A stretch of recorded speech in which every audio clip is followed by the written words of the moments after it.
I've been an entrepreneur since I was 18 years old. My first business was a pressure washing business in high school, senior year. In fact, I would go around in the evenings and I would clean the Circle K concrete. And, we graduated high school. All my friends went on to college. And true story, I went to college for one day for 1 hour. And I left after the first hour. And the reason for that was because I always knew that I wanted to own my own business. First of all, I've always struggled with somebody buying my efforts wholesale, right? Paying me hourly and then going out and selling my efforts retail, making a fortune off of me at my own expense. I'd rather work 80 to 100 hours a week for myself than 40 hours a week for somebody else. So started this small pressure washing company, and one of my friends from high school came to me and said, "Man, what are you gonna do, clean concrete the rest of your life?" I said, "No, I actually hired them and I put them through college and they put me in my first house by the time that I was 20 years old." And I've just always had that mindset, that entrepreneurial mindset. From there, we built several other businesses and I thought I had the Midas touch. In fact, people would say, "Man, everything that you touch turns to gold." And then 2008 hit.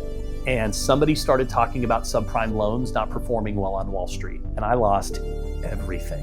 I mean, it was one of the most humbling experiences of my life. I had 3 children that were all babies that were in diapers at the time. And we had taken all the money that we had earned and money that we had built over the years, and we started putting it into real estate. That's what they tell you to do. It's real, it's tangible, it's safe. Unfortunately, the mortgage industry collapsed. It was caused by the banking system.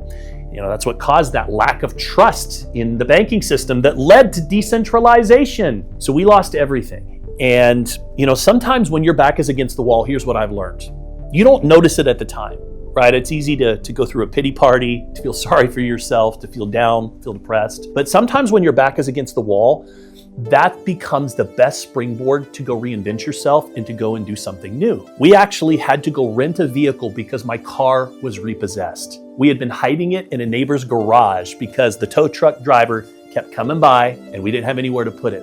Eventually, they got our car. So we had to go rent this car. And this car was a green Bug. It was the only one that we could afford because they had a little special on this vehicle, I think because nobody wanted to drive it. It was a lime green Bug. So we drove this car for months. And I would take my kids to school and they wouldn't want me to drop them off in the front of the school because they were embarrassed by the car. So I literally would drop them off down the road because that's where we were at the time. We were struggling. And, I think that again, you have to go through those things, but that's not what defines you. What defines you is what you're going to do next. And we pulled from that experience, and that allowed us to be able to go and start something new. And at that time, that's actually when social media was coming out. That's when Facebook was first introduced. I remember Summer coming home from a friend's house. She comes in the door in the morning and she says, "Travis, there's this thing called the Facebook that you've got to get on." I said, "The Facebook?" She says, "Yeah, it'll allow you to be able to go and connect with other people." And I thought, man, you know what?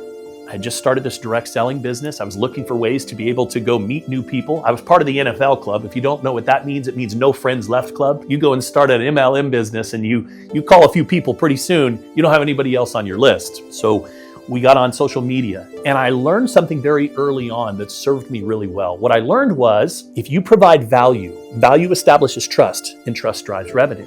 So while everybody else was out there trying to sell and sell and sell, I went out there and took a different approach. I would go to these events and I would learn, and then I would come back and I'd turn my camera on. It was an old flip camera at the time. I'd turn my flip camera on, or I'd have my kids that were holding it, and it would take like 30 clips to get one 90-second video. In fact, my kids' arms would get tired sometimes and I'd have to switch kids and rotate them in. My bloopers were a mile long, but I'd finally get a 90-second video up and I'd put it up on Facebook. And then I'd go to another event and I'd learn another strategy and I'd turn the camera back on. And I started putting out content. And what happened was I started to cultivate an audience. From there, we made a decision, a very deliberate decision, that we were going to lead with values. We were going to lead with a family-first message. We started to define what our brand was and what was important to us.